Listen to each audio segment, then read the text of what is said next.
بسم الله الرحمن الرحيم الحمد لله رب العالمين والصلاة والسلام على أشرف الأنبياء والمرسلين نبينا محمد وعلى آله وصحبه أجمعين أما بعد. Donc nous poursuivons notre lecture des 40 hadiths de l'imam Al-Hafiz Abu Zakaria Muhyiddin Yahya ibn Sharaf al-Nawawi al-Dimashqi al-Shafi'i rahmatullahi alayhi rahmatan wasi'a. Nous sommes arrivés au hadith Al-Ashir, le 10e hadith. الطيب الحلال شرط القبول. Ne sont acceptées que les bonnes choses illicites, que les bonnes choses licites, pardon. عن أبي هريرة رضي الله عنه قال قال رسول الله صلى الله عليه وسلم إن الله طيب لا يقبل إلا طيبا وإن الله أمر المؤمنين بما أمر به المرسلين فقال تعالى يا أيها الرسل كلوا من الطيبات واعملوا صالحا وقال تعالى يا أيها الذين آمنوا كلوا من طيبات ما رزقناكم ثم ذكر الرجل يطيل السفر أشعث أخبر يمد يديه إلى السماء يا رب يا رب ومطعمه حرام ومشربه حرام وملبسه حرام وغذي بالحرام فأنى يستجاب له رواه مسلم. Donc Abu Huraira radiallahu anhu rapporte que le messager d'Allah sallallahu alayhi wa sallam a dit: certes Allah est bon et n'accepte que ce qui est bon. En outre, Allah tabaraka wa ta'ala a prescrit aux croyants ce qu'il a prescrit aux envoyés, aux messagers, aux prophètes. Car en effet, il a dit: ô messagers, mangez des bonnes choses bien acquises et faites œuvre utile. Sourate 23, verset 51. Et d'autre part, il a dit: ô vous qui avez cru, mangez des bonnes choses, des choses bonnes et pures de ce que nous vous avons octroyé. Sourate 2, verset 172. Puis, il mentionna, donc c'est toujours le prophète sallallahu alayhi wa sallam, Abu Huraira rapporte que le prophète sallallahu alayhi wa sallam ensuite mentionna. Puis il mentionna le cas de l'homme qui, prolongeant son voyage, tout hirsute et poussiéreux, tend les mains vers le ciel, s'écriant: ô Seigneur, alors que sa nourriture est illicite, sa boisson illicite, son habit illicite, et qu'il s'est nourri de choses illicites, comment serait-il exaucé? Hadith rapporté par l'imam Muslim. Qu'est-ce que nous disent les mashayikh concernant ce hadith? Ce hadith est un hadith azim, jiddan, très très important. De celui-ci, encore une fois, on va tirer pas mal de fawaïd. Qu'est-ce que nous disent les mashayikh? Les mashayikh nous disent, grand 1, importance du hadith. Ce hadith fait partie de ceux qui constituent les bases de l'islam et sur lesquels reposent les lois. Il est une référence en matière de licite et d'illicite. Et son utilité est grande quant à l'établissement de la société des croyants où l'individu aime pour son frère ce qu'il désire pour lui-même, déteste pour son frère ce qu'il répugne pour lui-même et s'arrête aux limites fixées par la législation, se contentant des choses licites, bénies et bonnes. C'est alors qu'il vivra avec les autres dans la tranquillité et dans la prospérité. Donc, dans ce hadith, le prophète sallallahu alayhi wa sallam, qu'est-ce qu'il nous dit? Il nous dit qu'Allah, il est bon, et Allah tayyib, wa la yaqbalu illa tayyiba. Qu'Allah, il est bon, et il n'accepte que ce qui est bon. Et le fait que, également, qu'Allah tabaraka wa ta'ala a ordonné aux croyants, il a prescrit aux croyants exactement la même chose qu'il a prescrit aux envoyés et aux messagers. Il n'y a pas de différence entre les deux. Tout comme dans un verset, il dit: ô messager, ô messager. Donc là, ici, le verset, le discours s'adresse aux messagers, aux rusul. Mangez des bonnes choses bien acquises et faites œuvre utile. Tout comme dans un autre discours, il s'adresse aux croyants de façon générale et il leur dit quasiment la même chose. Ô vous qui croyez, mangez des choses bonnes et pures. Donc ici, à ce niveau-là, les messagers et l'ensemble des croyants sont au même niveau. Les prescriptions sont exactement les mêmes.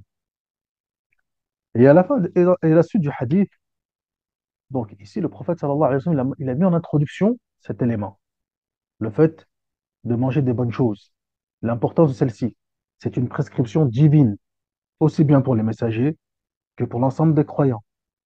Et ensuite, il met en évidence quoi donc? Il met en évidence que le fait de manger quelque chose qui n'est pas licite, justement, aussi bien nourriture, boisson ou vêtements, quoi qu'il en soit, de façon générale, avoir une subsistance qui est illicite, ceci peut être une restriction dans l'acceptation des invocations. De même, car comme l'a dit le prophète sallallahu alayhi wa sallam, il a donné l'exemple de cet homme qui lève les mains, qui invoque son Seigneur, etc. Alors que toute sa subsistance est illicite, comment serait-il exaucé? Donc là, ici, le prophète sallallahu alayhi wa sallam, il est en train de nous dire que cet homme-là, il est loin d'être exaucé, étant donné qu'il n'a pas fait les causes pour. Et parmi les causes pour, le fait de quoi donc? D'acquérir une subsistance qui est licite, qui est halal. Alors, on se rappelle déjà qu'on avait vu pas mal de qawa'id ensemble lors des débuts de lecture, notamment dans le hadith إن الحلال بين والحرام بين, hadith Al-Nu'man ibn Bashir, le licite est bon, est clair, pardon, et l'illicite est clair. Et entre les deux, il y a des choses ambiguës. وبينهما أمور مشتبهات لا يعلمهن كثير من الناس. Donc on avait vu déjà que al-aslu, la règle de base concernant les choses de la vie mondaine, c'est que celles-ci, elles sont permises. Al-aslu fil ashya al-ibaha. Al-aslu fil ashya al-ibaha. On a vu aussi également que la base, de façon générale, concernant euh, tout ce qui est la nourriture, etc., et la akhirihi, les choses de façon générale, c'est qu'elles sont halal jusqu'à preuve du contraire, et non l'inverse. En tout cas, ceci est la qa'ida عندنا في المذهب, عند الشافعية. C'est que cela est halal jusqu'à preuve du contraire. Là, on avait dit que c'était contraire, contrairement à la règle des ahnaf, qui eux, c'est complètement l'inverse. Tout est haram jusqu'à preuve du contraire. عند الشافعية, là, c'est halal jusqu'à preuve du contraire. طيب, ممتاز.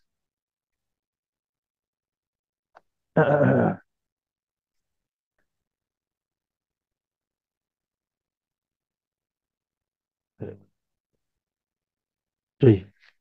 On poursuit, Inch'Allah, tabaraka wa ta'ala. Deux, ce que l'on peut retenir du hadith et ses bonnes directives. Petit 1, le bon agréé. En disant, c'est-à-dire le message d'Allah, sallallahu alayhi wa sallam, Allah est bon et n'accepte que ce qui est bon, le message d'Allah, sallallahu alayhi wa sallam, englobe tous les actes, les biens, les paroles et les convictions religieuses. Allah, subhanahu wa ta'ala, n'agrée les actes que s'ils sont à la fois bons et entièrement purifiés de tout ce qui pourrait les corrompre, comme l'ostentation et la prétention. Il n'accepte des biens matériels que ce qui est bon et licite. L'envoyé d'Allah, sallallahu alayhi wa sallam, a incité les musulmans à dépenser en aumône une partie de leurs biens acquis de manière licite. Il dit également que Allah n'accepte que ce qui est bon, c'est-à-dire qu'il n'agrée les aumônes que dans la mesure où elles sont bonnes et licites. De toutes les paroles prononcées, seules celles empreintes de bonté montent vers Allah Azza wa Jal. C'est ce que nous lisons dans le Coran. À lui monte, à lui monte le bon parler et la bonne action l'élève. Allah Azza wa Jal a divisé les paroles en deux catégories, les bonnes et les mauvaises. Comme dans le verset du Coran, ne vois-tu pas comment Allah a cité comme parabole une bonne parole pareille à un bon arbre aux racines bien fixes et à la ramure s'élançant vers le ciel. Il donne ses fruits à tout moment avec la permission de son Seigneur. Allah fait des paraboles aux gens, peut-être se rappelleront-ils. Et l'image d'une mauvaise parole est celle d'un mauvais arbre déraciné de terre, n'ayant aucune attache solide. Donc ça, c'est un exemple donné dans le Coran par Allah Azza wa Jal. ألم ترى كيف ضرب الله مثلا كلمة طيبة كشجرة طيبة أصلها ثابت وفرعها في السماء. Ne vois-tu pas comment Allah expose en parabole une bonne parole qui est similaire, semblable à un bel arbre, aux racines fixes, bien enracinées sur terre. وفرعها في السماء. Ses branches dans les cieux. طيب. Donc, au départ, il parle d'une bonne parole. Et ensuite, il parle aussi également d'une mauvaise parole. وكلمة خبيثة.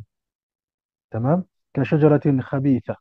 Et également la mauvaise parole qui est semblable à un mauvais arbre déraciné de terre, n'ayant aucune attache solide. Donc, il y a aussi bien des bonnes paroles comme il y a des mauvaises paroles. Et bien évidemment, la plus belle des paroles, et c'est ce que dit d'ailleurs le prophète sallallahu alayhi wa sallam, comme l'a rapporté l'imam al-Bukhari, lorsqu'il explique ce verset, la plus belle parole, c'est quoi donc? C'est La ilaha illallah. C'est la plus belle des paroles. C'est la plus belle des paroles. Tamam. Et c'est justement ce verset fait allusion à cette parole-là. Mais toutes les paroles, barakallahu fiikum, toutes les paroles qui sont aimées et acceptées par Allah Azza wa Jal, ce sont des bonnes paroles. Et à l'inverse, le reste, ce sont celles qui sont contraires.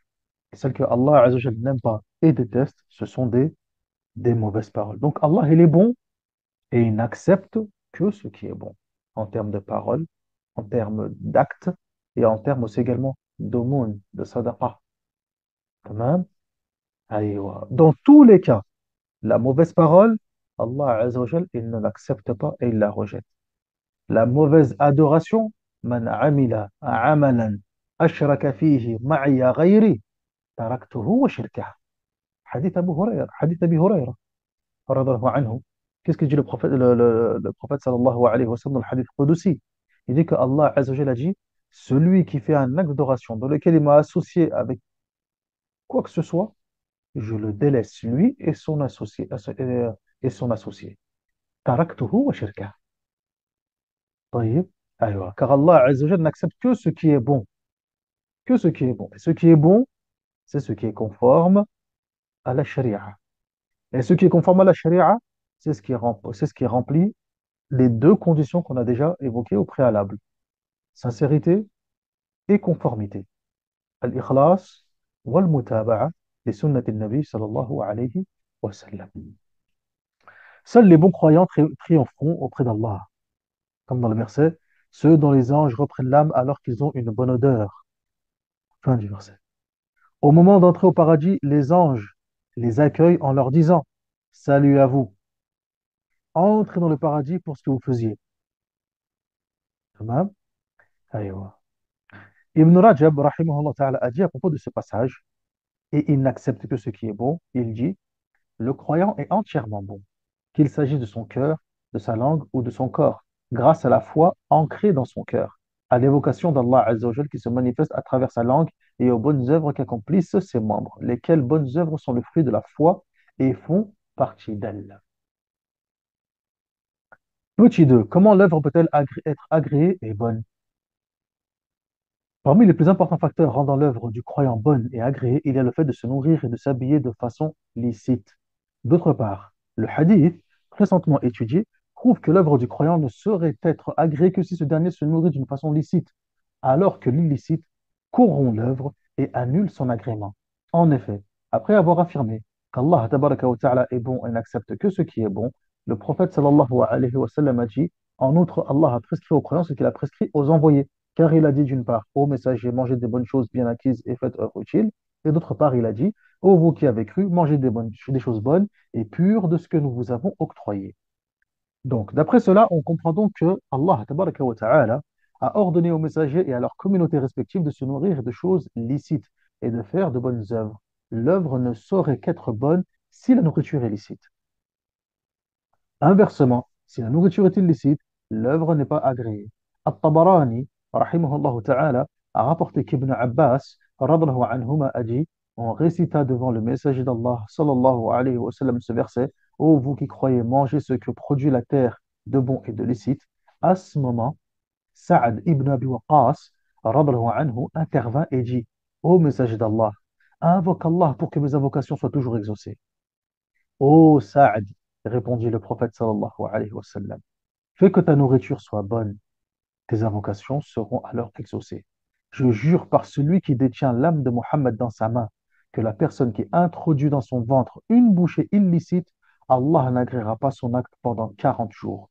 Et quiconque se nourrit d'illicite sera voué à l'enfer. Le prophète sallallahu alayhi wa sallam dit également, d'après Ibn Abbas, radallahu anhuma, Allah n'acceptera pas la prière d'un homme dont le ventre contient quelque chose d'illicite. Donc ici, barakallahu fiikum, ici quoi donc? Une mise en garde du prophète sallallahu alayhi wa sallam. Il met en garde sa communauté contre le fait de quoi donc? De courir après la quête de subsistance illicite, que ce soit nourriture, vêtements, boissons, etc. Pour soi-même ou pour sa famille. Ou pour sa famille. Voyez. Et ça, peu importe la méthode, à partir du moment où la méthode elle est illicite, c'est du haram. Que ce soit du vol, que ce soit du riche, de la trahison, comme dit le prophète sallallahu alayhi wa sallam, celui qui mendie, celui qui mendie, alors qu'il est riche, alors qu'il a les moyens, mais qui prétend être pauvre et il mendie pour s'enrichir, alors il, ne- alors il met dans son ventre que de la braise. Il ne met dans son ventre que de la braise. Donc là aussi, encore une fois, c'est illicite, haram. Pourtant, il n'a pas volé ni rien, mais c'est du khida'. C'est quoi donc? C'est de la triche, c'est du khiyana, c'est du khida'. طيب. Donc, à partir du moment où c'est une méthode qui est illicite, barakallahu fikum, فهذا حرام علينا أن نجتنبه. Cela est interdit et il nous est ordonné de quoi donc? De s'en éloigner. Et celui qui fait cela, non seulement il commet un péché, mais en plus de cela, barakallahu fikum, il risque de voir ses invocations pas du tout exaucées. طيب. والله المستعان. Et que celui est bien triste dont les invocations ne sont pas exaucées. Que celui-là, que celui est bien triste, hein, qu'il est bien triste celui dont les invocations ne sont pas exaucées, subhanallah. Petit 3, l'annulation de la validité de l'œuvre ou de sa rétribution. On comprend à travers un certain nombre de hadiths que l'annulation peut concerner l'œuvre elle-même. C'est le cas du hadith suivant. Allah n'accepte pas la prière de l'un de vous tant qu'il n'a pas fait ses ablutions après une impureté. Il s'agit dans ce hadith de l'annulation pure et simple de l'accomplissement de la prière. Car l'une des conditions nécessaires à son agrément, à savoir le fait d'être en état de pureté, n'est pas satisfaite. L'annulation peut dans d'autres cas concerner seulement la rétribution inhérente à l'œuvre. C'est le cas dans les hadiths suivants. La prière de la femme dont le mari est insatisfait n'est pas acceptée pendant 40 jours. Il en est de même de la prière de celui qui se rend chez un devin ou consomme une boisson alcoolisée. Voyez. Petit 2, Allah n'accepte que ce qui est bon. Petit 3, la prière de celui qui prie vêtu d'un habit de 10 dirhams gagné d'une façon illicite n'est pas agréée. Voyez. Il s'agit dans ces cas précis de l'annulation de la récompense inhérente à l'acte. En d'autres termes, la personne en question n'aura pas à refaire l'acte, mais n'en obtiendra aucune récompense. La distinction entre ces deux sortes d'annulation se fait en fonction du contexte. طيب. Là, ici, Jazakumullahu khairan, faut bien comprendre. Là, ici, il parle de quoi donc? On parle du fait que la personne, ses invocations ne sont pas acceptées, ne sont pas exaucées. Donc ici, les machéirs, ils en ont profité pour parler d'un sujet qui est quoi donc? Qui est l'annulation de l'acte, de l'œuvre ou sa non-rétribution. Car en fait, les actes, il y a ceux qui sont acceptés, طيب, ils sont acceptés, valides, maqboul, etc. طيب, tamam, avec toutes les récompenses qui vont avec, etc. Alhamdulillah, Rabbil Alamin, et ça, c'est ce qu'on recherche tous. Mais parmi les actes aussi également, il y a aussi les actes qui sont certes valides, mais dénués de rétribution. Et tu as ceux qui sont annulés, du coup non valides et non rétribués également. Tamam. Aïwa. Et il a donné des exemples. On a l'exemple, par exemple, d'une personne qui est partie voir un devin. Et il y a un hadith du prophète sallallahu alayhi wa sallam. Man ataka hinan aw arrafa. طيب, celui qui va voir un devin. طيب, même s'il ne croit pas à ce qu'il dit, ses prières ne sont pas acceptées pendant 40 jours. Ses prières ne sont pas acceptées pendant, pendant 40 jours. Alors, est-ce que ça veut dire que cette personne-là, bon, bah, écoute, hein, on est le 25 février, bah, je vais arrêter de prier pendant 45 jours, donc je vais arrêter de prier à peu près jusqu'au 31 mars, hein, voire le 1er avril, le temps que les 40 jours passent, et ensuite je recommence à prier. Non, c'est pas ce que ça veut dire. C'est-à-dire que ces prières, il doit les faire, certes, mais elles sont dénuées de toute récompense. Ce sont des prières vides. Il les fait, elles sont acceptées. C'est comme si une personne lui disait, eh ben, tu vas travailler pendant un mois, mais tu n'auras pas de salaire. Tout simplement, un mois, tu travailles un mois, tu travailles, tu dois travailler, mais tu n'as pas de salaire. C'est exactement la même chose. Donc, il doit prier, mais ces actes, ces prières-là sont dénuées de récompense. Tamam. Jayyid. Ensuite, il y a celui où les actes ne sont pas du tout acceptés où ils sont complètement annulés de base, aslan. Hein, comme il a cité l'exemple du hadith, لا يقبل الله صلاة أحدكم إذا أحدث حتى يتوضأ. Allah Azza wa Jalla n'accepte pas la prière de l'un d'entre vous, tamam, de l'un d'entre vous qui est en état d'impureté jusqu'à ce qu'il fasse ses ablutions. Donc là, cette personne-là, tant qu'elle n'aura pas fait ses ablutions, sa prière ne sera pas valide, même s'il prie 1000 fois, même s'il prie 1000 fois. Donc là, c'est pas une question de récompense, là, c'est la prière elle-même de base qui n'est pas acceptée. طيب يا إخوان هذا هو جيد. Donc le croyant, tout ça pour dire que le croyant doit essayer de faire en sorte que ses actes soient bons, car Allah, il est bon et il n'accepte que ce qui est bon, que ce soit en matière de parole, que ce soit en matière d'adoration ou d'offrande, que ce soit des offrandes, des sacrifices, des aumônes, etc. Tamam? Jayid.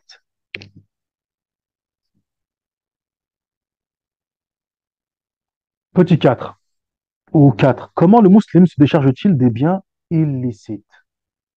Le musulman se décharge d'un bien qui lui est illicite, soit parce qu'il se l'est approprié injustement, soit parce qu'il l'a retrouvé et qu'il ne lui appartient pas d'en disposer, et dont il ne connaît pas ou ne peut plus retrouver le propriétaire en faisant l'aumône. Hein, une personne trouve quelque chose, tamam, soit il l'a trouvé, soit il l'a acquis de façon illicite, mais aujourd'hui, il s'est repenti et il aimerait, barakallahu fik, se décharger de cela. Eh bien, les machayikh, ils expliquent qu'il y a des façons. Par exemple, parmi ces façons, eh bien, le fait d'en faire l'aumône. Ainsi, la récompense, dans ce cas, ira à son propriétaire. Malik ibn Dinar interrogea Ata ibn Abi Rabah, rahimahullah ta'ala, sur la manière de s'en décharger. Il lui répondit, il en fait aumône. Je ne saurais affirmer que cela lui suffise. Tamam. Donc il en fait aumône, mais comme dit Ata ibn Abi Rabah, je ne peux pas non plus affirmer et dire à 100% que ça suffit. تمام لكن إنما الأعمال بالنيات. تمام. Et voilà, il n'arrive pas à retrouver, il a fait ce qu'il a pu, il en donne en sadaqa, en aumône, et la récompense reviendra au propriétaire. L'imam al-Shafi'i, rahimahullah ta'ala, pense, d'après son avis le plus célèbre, que le détenteur du bien se doit de le garder jusqu'à ce que son propriétaire se manifeste. Ça, c'est l'avis de l'imam al-Shafi'i, rahimahullah ta'ala. Mais quoi qu'il en soit, ce point-là, on appelle ça le qata, les objets trouvés, ce qu'on a trouvé. Et ça, ala kulli hal, ça a des règles bien spécifiques et on en parlera, Inch'Allah, tabaraka wa ta'ala, lorsqu'on fera le matn du Qadi Abi Shuja'a. طيب. Al-Fudayl ibn Iyad, rahimahullah ta'ala, pense quant à lui que le détenteur d'un bien dont il ne connaît pas le propriétaire se doit de le jeter ou de le détruire. Car, dit-il, on ne peut se rapprocher d'Allah Azza wa Jal que par le biais de ce qui est bon. Ibn Rajab dit, le plus correct serait d'en faire aumône, car détruire ou rejeter un bien est réprouvé par la religion.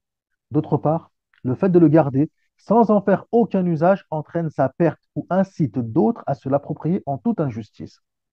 Le détenteur en fait aumône et le propriétaire obtiendra une récompense dans l'autre monde, puisqu'il n'a pas pu en profiter dans ce bas monde. Fin de citation. 5. Les causes rendant les invocations exaucées. Petit a, le long voyage. Le simple fait de voyager entraîne l'exaucement de l'invocation. L'imam Abu Daoud ainsi qu'Ibn Majah et At-Tirmidhi ont rapporté ce hadith transmis par Abu Huraira, radhiyallahu anhu, dans lequel on trouve trois invocations seront sans aucun doute exaucées. Celle de l'opprimé, celle du voyageur et celle du père en faveur de son fils. Fin du hadith. La longue durée du voyage permet aux vœux d'être exaucés. La prolongation du voyage est très favorable à l'agrément de l'invocation, car elle favorise la fragilité de l'âme causée par le dépaysement et les peines qu'elle supporte, la fragilité étant l'une des plus importantes raisons de l'acceptation de l'invocation. B. Lever les mains vers le ciel. Donc, ici, le mashayikh, donc vu qu'on parle à la fin du hadith, le prophète sallallahu alayhi wa sallam parle de l'invocation des du'a, les mashayikh, ils ont jugé opportun d'évoquer ce qu'on appelle adab ad-du'a, les bienséances, les bienséances à observer lors des invocations, lorsqu'on fait une supplication ou une invocation. Petit b, levez les mains. Levez les mains vers le ciel. Cet acte fait partie des règles de politesse liées aux invocations. L'imam Ahmed, ainsi qu'Abu Daoud et At-Tirmidhi ont cité ce hadith transmis par Salman al-Farisi, radhiyallahu anhu, qui dit Allah est pudique et généreux. Il a honte lorsqu'un homme lève ses mains vers lui, qu'il les ramène vides. Subhanallah. Allah Azza wa Jalla yastahi. Il a honte lorsque son serviteur lève les mains vers lui. Tamam.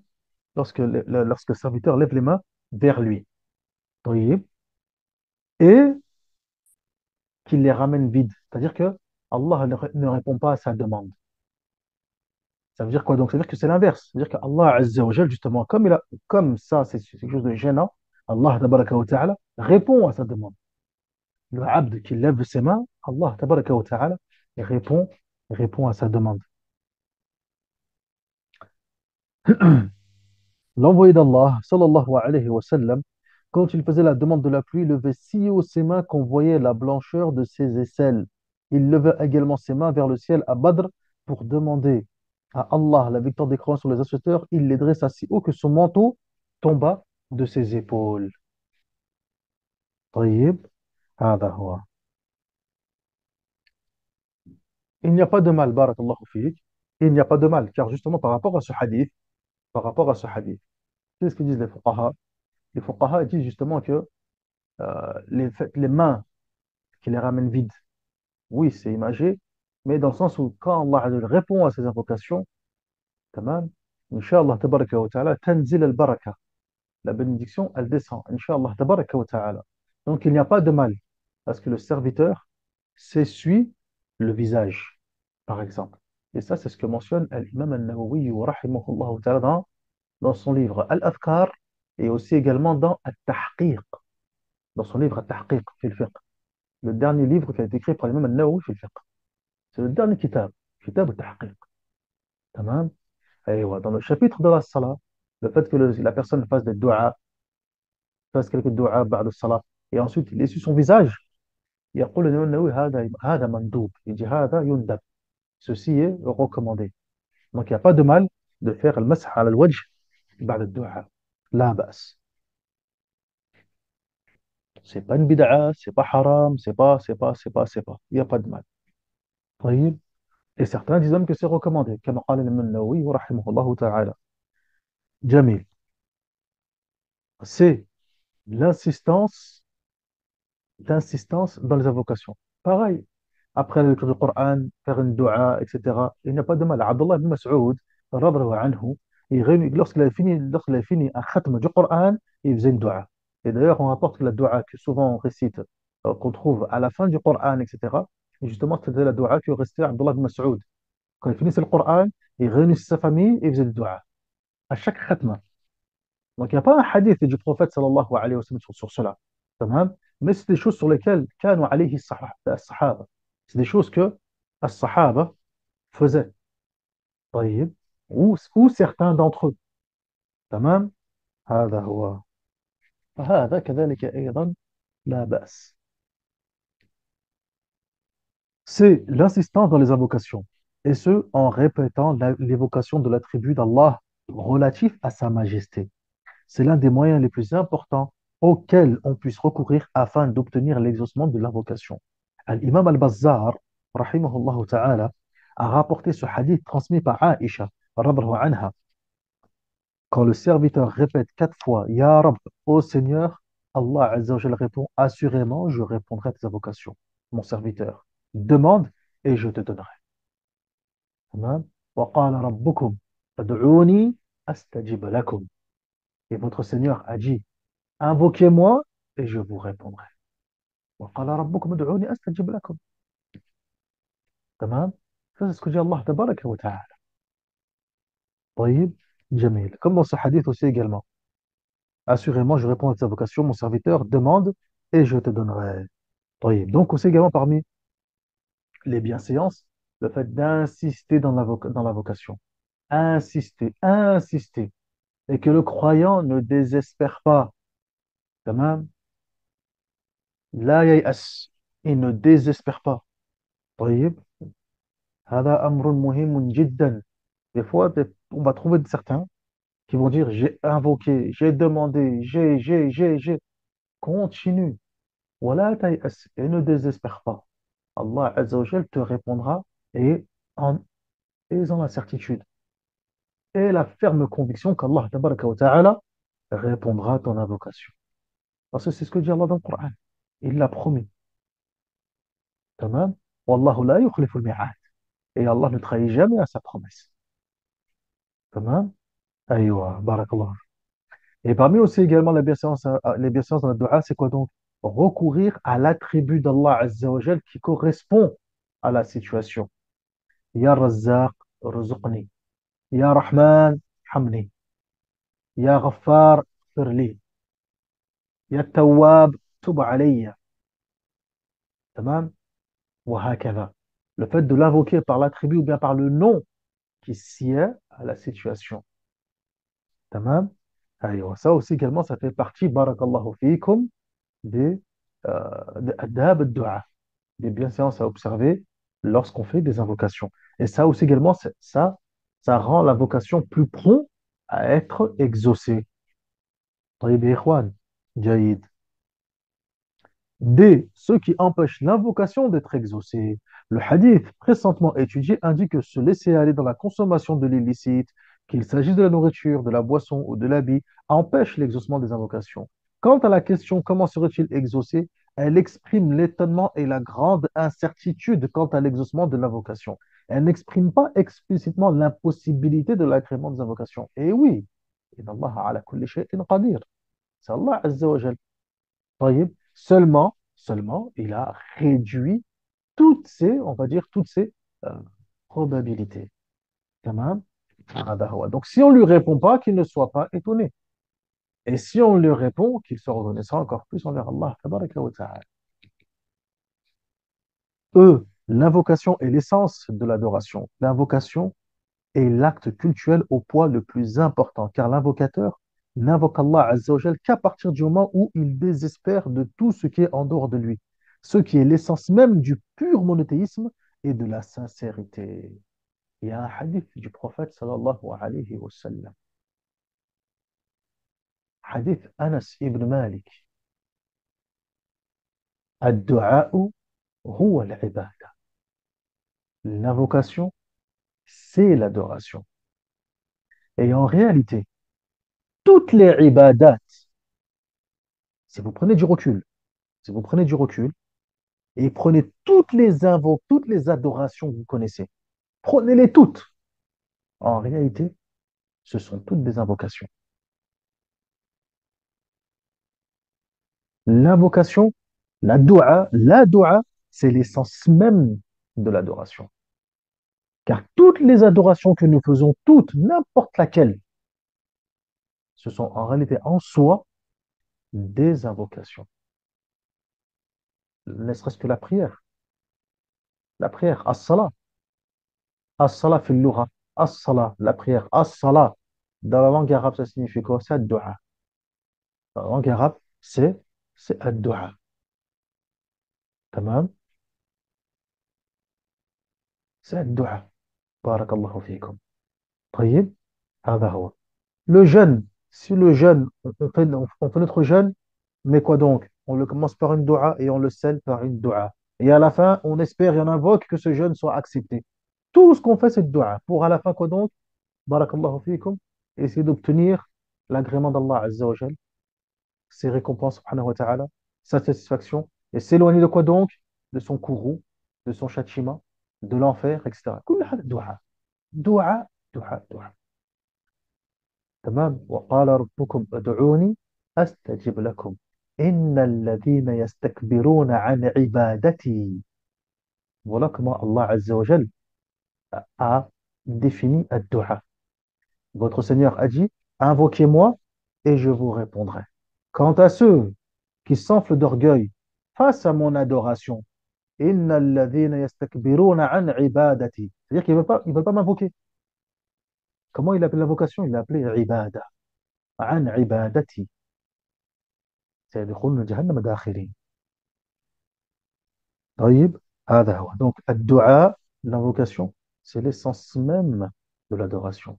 Et oui, Akhil Habib, en effet, il y a un hadith du prophète sallallahu alayhi wa sallam que aussi également dans la bienséance de la dua, fait partie des bienséances de la dua, qui fait en sorte que la dua aussi également soit exaucée, c'est le fait de commencer par scander les louanges d'Allah Azza wa Jal, ensuite prier sur le prophète sallallahu alayhi wa sallam, et enfin al-abd, il demande ensuite ce qu'il veut.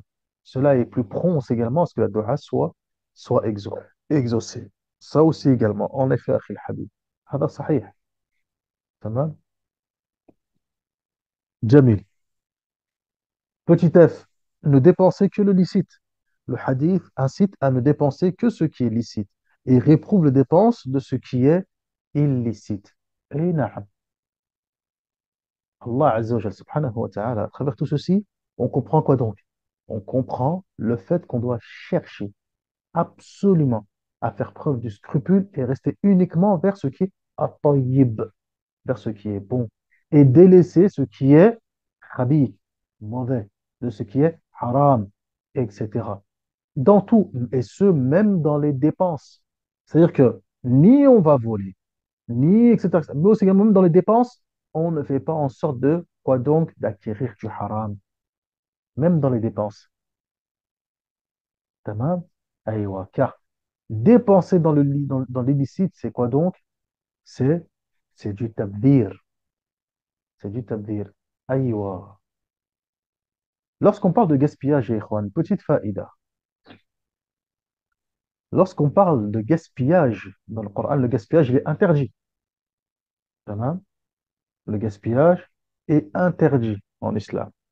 Tayyib, mumtaz. Cependant, le terme utilisé dans les textes scripturaires, ils sont de deux types.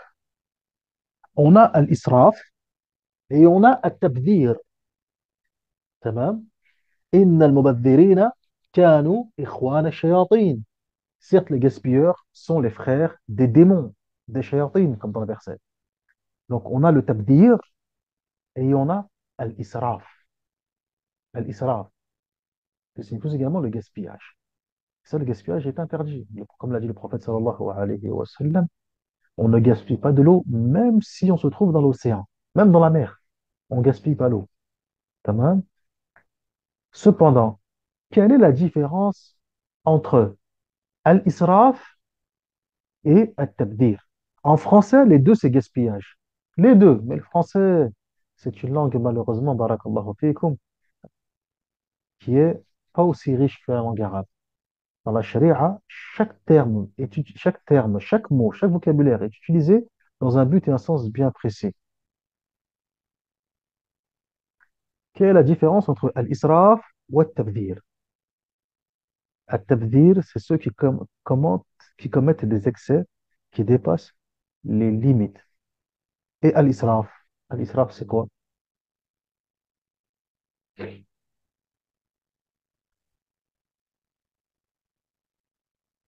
Si al-tabdir sont ceux et al-israf, c'est gaspiller. Tamam, tamam, tamam. Mais encore, al-tabdir, c'est quand on gaspille et on ne donne pas de l'aumône. طيب.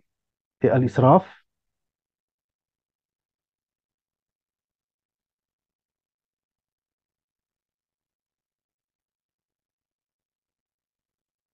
et al-israf, c'est quoi?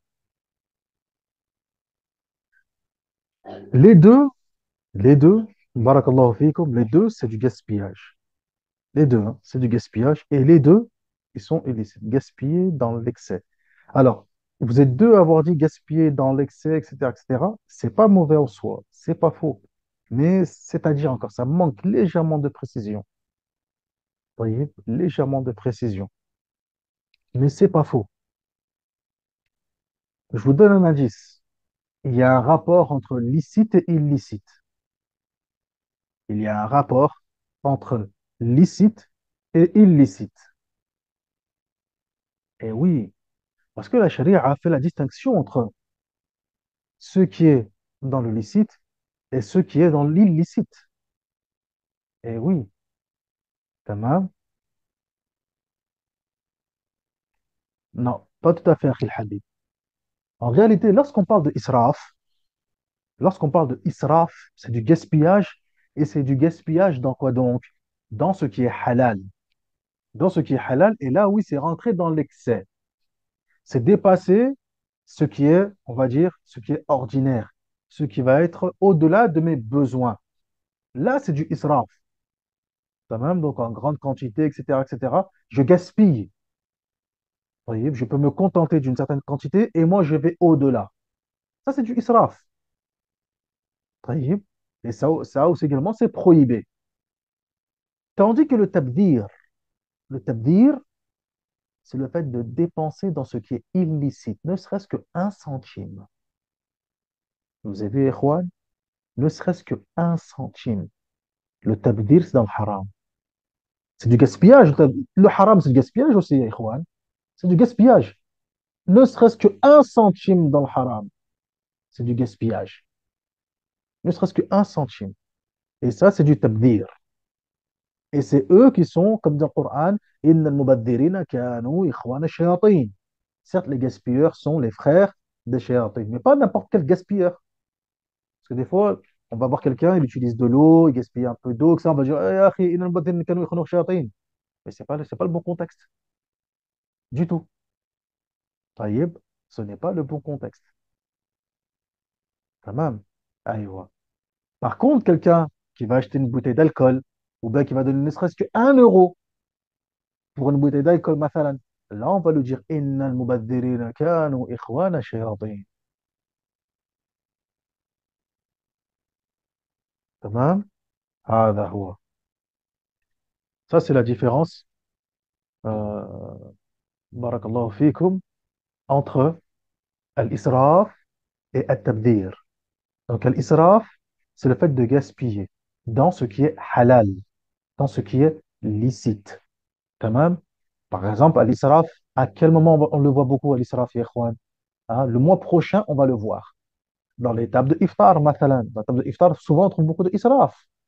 C'est halal, c'est la nourriture halal. Mais la table, elle est garnie, bismillah, masha'Allah, pour 4 personnes. Et la table, elle est remplie comme si on attendait, barakallahu fikum, une assemblée. طيب, là, on rentre dans le israf. Tamam. Mathalan. Par contre, à tabdir, c'est dans le haram. C'est dans ce qui est illicite. Et ce, ne serait-ce qu'un seul centime. Tamam. Par exemple, voilà, exactement, Akhil Habib. هذا هو. Donc, tout ce qui est dans l'excès, mais dans le halal, au-delà des besoins, là, on rentre dans l'isra. Par contre, le tabdir, c'est bien évidemment, le tabdir, c'est encore plus grave. Hein, c'est un degré au-dessus. C'est pour ça que dans le verset, on dit que ce sont les frères des shayatin. Tayyib.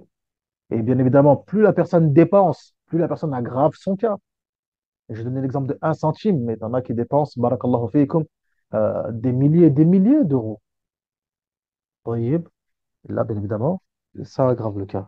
على كل حال هذا هو الفرق. Ça, c'est la différence entre الإسراف والتبذير. Petit g, lien entre l'invocation et la consommation du licite. Quiconque veut que ses invocations soient exaucées doit veiller à ce que son habit et sa nourriture soient licites. Petit h, l'aumône licite, Allah accepte des croyants ce qu'ils dépensent comme bonne chose. Il les leur fait croître et les bénit. Et plus la chose est bonne, et plus celle-ci sera acceptée auprès d'Allah Azza wa Jal, et aussi également Allah Tabaraka wa Ta'ala émettra de la baraka. هذا هو. Donc ça, c'est ce qu'il faut retenir de ce hadith عظيم. والحمد لله. Hadith suivant. قال الإمام النووي رحمه الله تعالى: الحديث 11 الأخذ باليقين والبعد عن الشبهات. عن أبي محمد الحسن بن علي بن أبي طالب سبط رسول الله صلى الله عليه وسلم وريحانته رضي الله عنهما قال: حفظت من رسول الله صلى الله عليه وسلم: دع ما يريبك إلى ما لا يريبك. رواه الترمذي والنسائي. وقال الترمذي: حديث حسن صحيح. الحسن, Abu Muhammad, fils de Ali ibn Abi Talib, Le petit-fils et bien-aimé de l'envoyé d'Allah, sallallahu alayhi wa sallam, a dit, j'ai retenu cette parole du prophète, sallallahu alayhi wa sallam, laisse ce qui provoque en toi le doute pour ce qui ne suscite en toi aucun doute. L'imam al-Nasa'i, rapporté par l'imam al-Nasa'i et al-Tirmidhi, qui qualifie ce hadith comme étant bon, authentique. Et l'imam al-Tirmidhi, on trouve ce complément aussi, la vérité est une sérénité et le mensonge est une perplexité. هذا حديث عظيم. Ça, c'est un hadith qui est عظيم et qui est important et que les fuqaha shafi'iyya l'ont utilisé aussi également pour en tirer quelques règles, justement, et qu'on va évoquer, qu'on va mentionner, bi'idhnillahi tabaraka wa ta'ala. Qu'est-ce qu'ils disent les mashayikh concernant ce hadith? Grand 1, importance du hadith. Ce hadith souligne la faculté qu'avait le prophète sallallahu alayhi wa sallam à exprimer avec sagesse et éloquence beaucoup de choses en peu de mots. Aïwa, on a déjà parlé de ça. On avait dit qu'on appelle ça quoi donc? Jawami' al-kalim. Jawami' al-kalim. S'exprimer avec sagesse et éloquence beaucoup de choses en utilisant très peu de mots. Et c'est ce qu'a dit le prophète sallallahu alayhi wa sallam. Utitu jawami' al-kalim. Il m'a été donné, octroyé. C'est qui l'a octroyé cela? C'est Allah, tabaraka wa ta'ala, qui lui a donné cette capacité. Utitu jawami' al-kalim. Il m'a été octroyé cette capacité à formuler beaucoup de choses en peu de mots. Sallallahu alayhi wa sallam. Et avec ces quelques mots, il a formulé une règle magistrale de la religion islamique, à savoir le devoir de renoncer aux choses équivoques pour se conformer aux choses dont le caractère licite ne fait aucun doute. C'est pourquoi Ibn Hajar al-Haytami, c'est un grand faqih عندنا في المذهب, Ahmed ibn Ali ibn Hajar al-Haytami, rahimahullah ta'ala. Il dit en conclusion de son commentaire de ce hadith, il dit, ce hadith représente une règle magistrale de la religion et un fondement du scrupule recherché par les pieux. C'est le moyen salutaire qui dissipera l'ombre des doutes et des illusions, se dressant comme obstacle devant la lumière de la certitude. Et du coup, en fait, de ce hadith, les fuqaha, ils ont tiré une règle qui est présente et qui a sa place عندنا في المذهب, qui s'appelle قاعدة الاحتياط, la règle de l'ihtiyat, de la précaution. L'ihtiyat. Tamam. Et cette qaïda est très importante, surtout quand il s'agit des ibadat, surtout quand il s'agit des adorations. Tamam. Aïwa. Donc, par précaution, pour être sûr que, pour fermer la porte au doute, on va faire telle ou telle ou telle chose, agir de telle ou telle façon. Min bab al-ihtiyat. Tout ça par précaution, afin de préserver et sauvegarder nos adorations. Tamam. Aïwa. Par contre, il y a un point qui est important, un point qui est très important, car nous, toujours, on regarde avec un œil de fiqh, toujours. C'est que cette règle-là, qa'idatul ihtiyat, délaisser ce qui cause de doute, pour ceux qui ne te causent pas de doute, etc. Tamam. Cette règle-là, on l'applique sur nous-mêmes. C'est-à-dire que sur nous-mêmes, on va faire preuve de fermeté, de scrupule, etc. Mais pas sur les autres. C'est-à-dire que pour autrui, alhamdoulilah, afouan, c'est-à-dire que envers autrui, pour les autres, si maintenant tu es amené à faire, mathalan, alhamdulillah,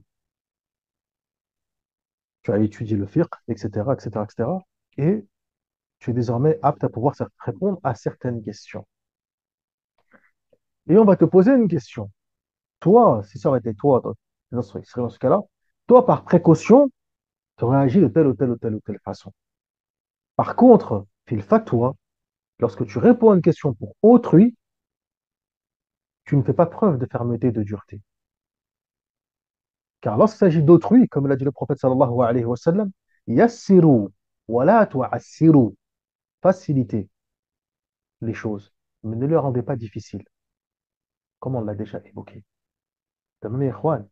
Donc, قاعدة الاحتياط, le fait d'être scrupuleux, de faire attention, d'être un petit peu dur, etc., ça, c'est sur nous-mêmes. تمام. Comme ils disaient les anciens, comme ils disaient les salafs, كن شديدا على نفسك ولطيفا على غيرك. Sois dur envers toi-même et doux envers les autres. Sois dur envers toi-même, mais doux envers les autres. كن شديدا على نفسك ولطيفا على غيرك. تمام. C'est exactement la même chose pour cette qaïda. Cette qaïda, s'il s'agit de toi, là, tu peux l'appliquer autant que tu veux, aussi durement, n'importe quel degré, comme tu l'entends. Ça ne regarde que toi. Par contre, envers autrui, là, c'est l'inverse. Tu fais preuve de facilité. تمام. هذا هو يا إخوان.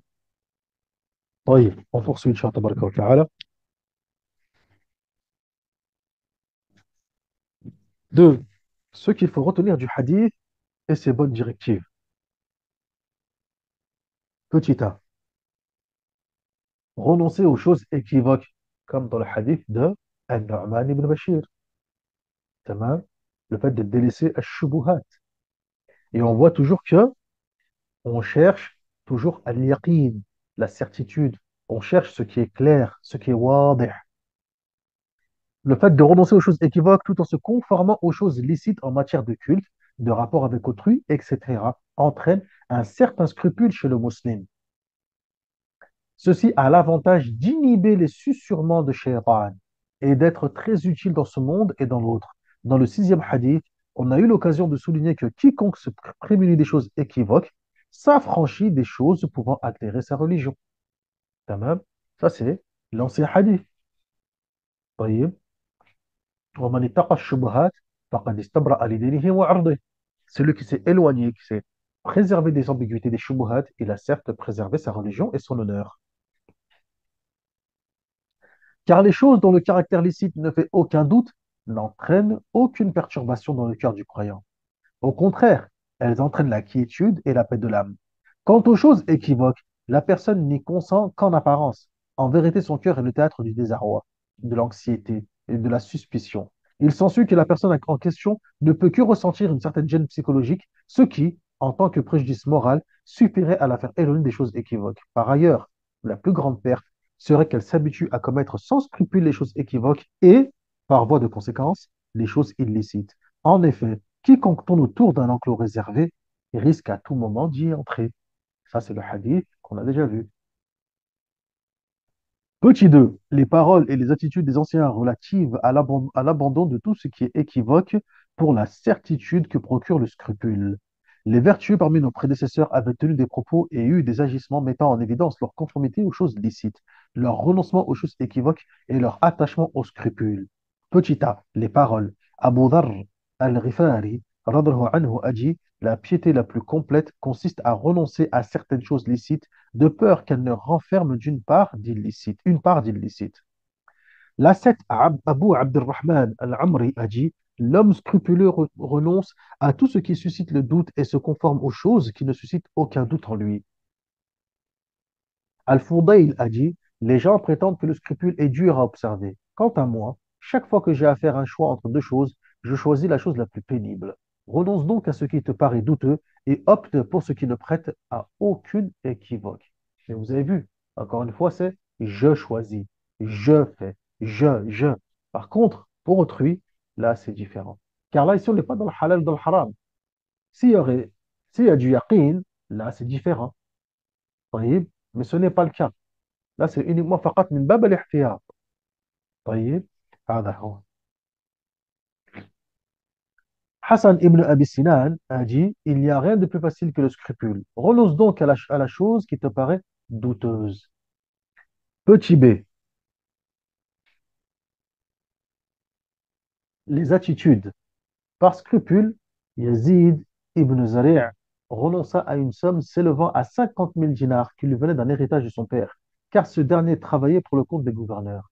Yazid avait comme seule ressource ce que lui procurait la vente des objets qu'il fabriquait lui-même à partir des feuilles de palmier. Et il en fut ainsi jusqu'à sa mort. Par ailleurs, on demanda à Ibn Adham, ne bois-tu pas de l'eau de Zamzam? Il répondit, j'en aurais bu si j'avais une outre. Il fit allusion au fait que la seule outre disponible appartenait au gouverneur. En d'autres termes, il considérait que c'était un bien dont l'origine était équivoque. D'aucuns diraient que ces agissements et ces paroles sont exagérés et soulignent un scrupule excessif. Nous dirons que la communauté a toujours besoin d'un modèle vertueux, exemplaire et islamique incarné par le gouverneur ou un savant, afin qu'elle n'aille pas au-delà du licite et qu'elle renonce à ce qui est mauvais et illicite. Si ce modèle venait à disparaître, les gens s'adonneraient à l'équivoque et à l'illicite avec une étonnante audace, car ils n'auraient plus ce repère, ce modèle et ce sage conseiller. Petit 3. Quand le doute survient après la certitude. Quand le doute survient après la certitude, on laisse le doute de côté et on ne tient compte que de ce qui est certain. C'est ce qui est souligné par la deuxième règle des règles jurisprudentielles énoncées dans la revue des règles juridiques légales. La certitude ne se dissipe pas par le doute. Alors, au début, on a vu quoi donc? On a vu, à travers les paroles donc des anciens, hein, l'importance de faire preuve de quoi donc? De scrupule, de délaisser ce qui nous cause des doutes pour ce qui nous cause aucun doute. Délaisser les choses équivoques.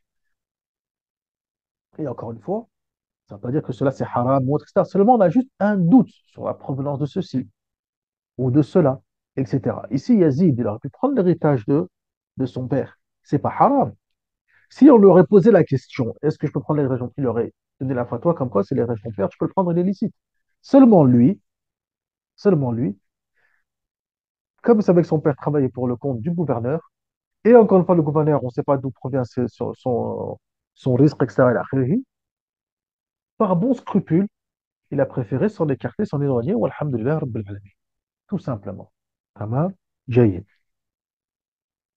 Ensuite, en petit 3, il était judicieux, donc, après avoir évoqué ce point, sur le fait de délaisser les choses qui sont équivoques pour aller vers ce qui est sûr en matière de licéité, il était important de revenir sur une règle de jurisprudence, قاعدة فقهية, تمام, al-yaqin la yazulu bishak, que la certitude ne peut être dissipée par le doute.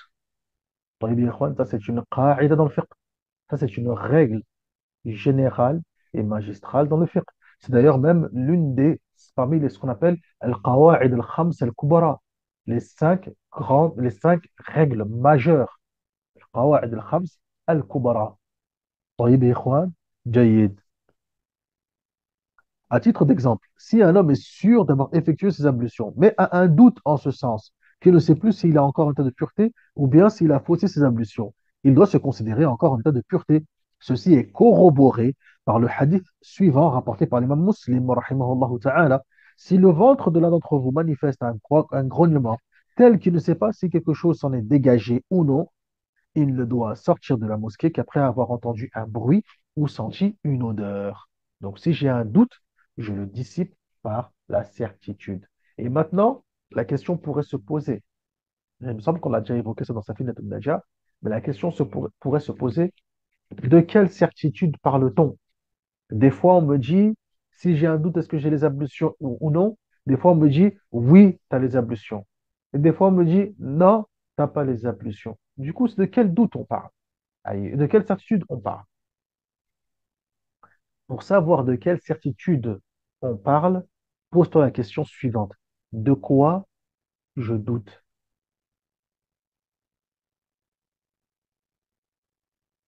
Quel est l'objet de mon doute? Et à partir de là, tu pourras répondre à cette question en revenant à la certitude. Si je doute, est-ce que j'ai fait mes ablutions ou non? Si j'ai un doute, est-ce que je les ai fait ou non? Si j'ai un doute si je les ai fait ou non, c'est quoi? C'est qu'en fait, de base, j'ai la certitude que je ne les avais pas. Ça, j'en suis sûr que je ne les avais pas. Seulement, je doute, est-ce que je les ai faits ou non? Vous avez vu la question? La question que je me pose, c'est est-ce que je les ai faits ou pas? Donc, si je me pose cette question-là, si je doute si je les ai faits ou pas, c'est que je suis sûr et certain, c'est que de base, je ne les avais pas. C'est pour ça que je me pose la question. Je sais que je devais les faire, je sais que je me suis dit que je dois aller les faire, je me suis levé, Je suis parti là-bas, j'ai fait ça, ça. Mais je les ai fait ou pas? Ah, alors là, je reviens à ma certitude. La certitude, c'est que je les avais pas. Ça, c'est sûr et certain. Donc, je reviens sur cette certitude. طيب, j'ai un doute. Est-ce que je les ai perdus ou non? Donc, si je me pose la question si je les ai perdus ou non, c'est que de base, je les avais. Vous avez vu comment on revient à la certitude? Tout dépend de quoi donc? De la base de mon doute. Sur quoi repose mon doute? Voyez. Et de là, je détermine ma certitude. Je réponds. Donc, si j'ai un doute si je les ai perdus ou pas, c'est que de base, je les avais. Sinon, je me pose la question, est-ce que je les ai faits? Mais là, je me pose la question, si je les ai perdus.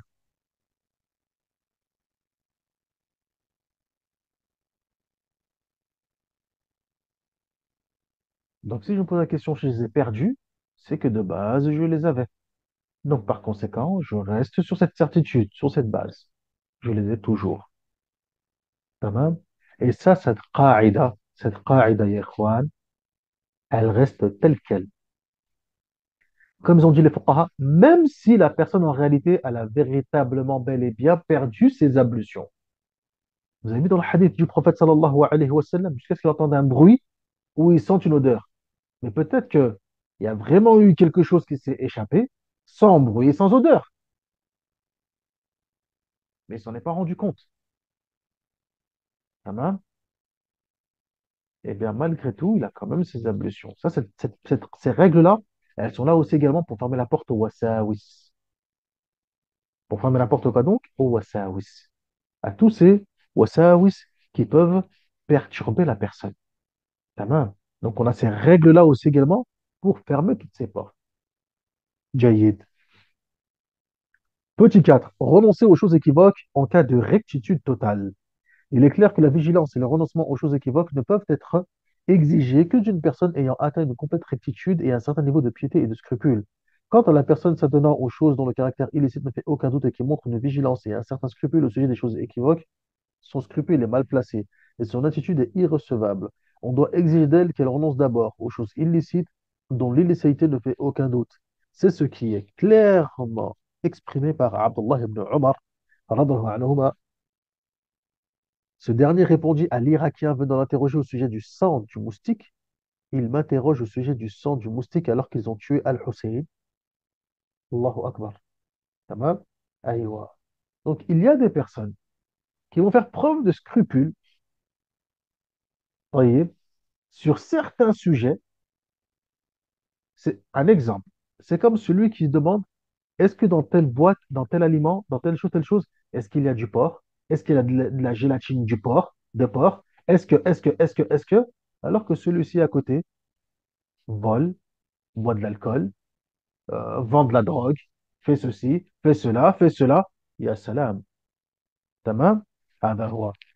Donc c'est ce qu'est en train de dire le mashayikh. Déjà, éloigne-toi, barakallahu fik, de ce qui est clairement illicite, et ensuite, tu pourras regarder et faire preuve de scrupule sur ce qui peut être ambigu. C'est comme l'Irakien qui est venu voir Abdullah ibn Omar pour l'interroger sur le sang du moustique. Est-ce qu'il est najis? Est-ce qu'il est tahir? Est-ce que? Alors que les gens d'Irak, notamment à Karbala, taïb, ils ont tué Al-Hussein. Ah, tout le monde connaît un petit peu le récit du petit-fils du prophète sallallahu alayhi wa sallam, Al-Hussein, qui a été tué par les chiites, par les chiites, Al-Rafida eux-mêmes. Taïb, barakallahu fiik. Même si ces derniers ils prétendent que ce sont les Ahl Sunnah qui l'ont tué. Hein? Lakin, Allah musta'an. Donc, alors, Abdullah ibn Omar, qu'est-ce qu'il dit? Il m'interroge au sujet du sang du moustique alors qu'ils ont tué Al-Hussein. Et j'ai entendu le prophète sallallahu alayhi wa sallam dire au sujet d'Al-Hassan et Al-Hussein, ils sont mes deux fleurs dans ce bas monde. Et dans un hadith, qu'est-ce qu'il dit? Sayyida Shabab Ahl al-Jannah. Ce seront les deux maîtres des jeunes des gens du paradis. Al-Hassan et Al-Hussein, Sayyida Shabab Ahl al-Jannah. C'est ce que dit le prophète sallallahu alayhi wa sallam dans un hadith. D'autre part, Bishr ibn al-Harith fut interrogé au sujet d'un homme auquel sa propre mère ordonnait de répudier sa femme. Il répondit, si l'homme en question a constamment réservé le meilleur traitement à sa mère, qu'il répudie sa femme.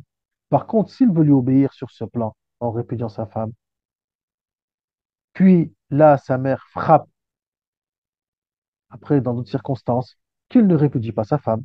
Un homme demanda à Ahmed ibn Hanbal la permission d'utiliser son encrier. Ce dernier lui dit, certain, ton attitude relève du scrupule mal placé. Et il dit à un autre, ni ton scrupule ni le mien ne seront suffisants au point que l'un de nous doit demander la permission pour utiliser l'encrier d'un autre. Ce fut seulement une preuve de modestie de la part de l'imam Ahmed. En effet, s'il s'est toujours interdit par scrupule d'utiliser les encriers de ses compagnons, mais il réprouvait cet agissement quand l'auteur était une personne qui n'avait pas atteint un niveau suffisant de piété et de scrupule sur tous les plans. Petit 5, la sincérité est une sérénité, le mensonge est une perplexité. La parole du prophète sallallahu alayhi wa sallam transmise par At-Tirmidhi. Cette parole incite la personne, chaque fois qu'elle a besoin d'une réponse ou d'un avis juridique, à chercher la parole véridique qui tranche définitivement entre le vrai et le faux. Le signe de la parole véridique est qu'elle entraîne une sérénité et une quiétude emplissant le cœur. Le signe de la parole mensongère est qu'elle entraîne une perplexité. Il s'ensuit que le cœur ne l'adopte pas. Au contraire, il éprouve à son sujet une aversion. Naam, seulement aujourd'hui, on arrive dans une époque où la fitra, elle a été altérée. Ça encore, c'est la bonne fitra. Tamam. Ça encore, c'est la bonne fitra. طيب, les gens qui sont sur la bonne fitra, sur la saine nature, barakallahu fiikum, hein, sur la création originelle, ils ont cette chose en eux, subhanallah, qui fait que quand la chose elle est douteuse, quand la chose elle est inappropriée, elle semble un petit peu bizarre, etc., le cœur éprouve de l'aversion. Mais aujourd'hui, subhanallah, kim rabbal arsh al-azim, tamam, le haqq, le vrai est devenu faux et le faux est devenu vrai. Et les gens, ils ont de l'aversion pour le vrai et ils ont de l'amour pour le faux, etc. Wallah al-musta'an. Mais en théorie, na'am. D'où le hadith du prophète sallallahu alayhi wa sallam lorsqu'il dit interroge ton cœur, qu'on le verra par la suite, justement, Inch'Allah tabaraka wa ta'ala. Mais aujourd'hui, les gens, s'ils interrogeraient leur cœur, mais tout leur serait licite, subhanallah, car il n'y a plus cette fitra, subhanallah. Ala kulli hal. Sixième, l'enseignement du hadith. Le hadith nous enseigne que nous devons nous baser dans nos jugements et sur tout notre plan sur ce qui est sûr et certain. Grand 3 conclusion, le licite, le vrai et la vérité entraînent une sérénité et une satisfaction. L'illicite, le faux et le mensonge entraînent une perplexité et une aversion. Avec ça, on a terminé le 11e hadith.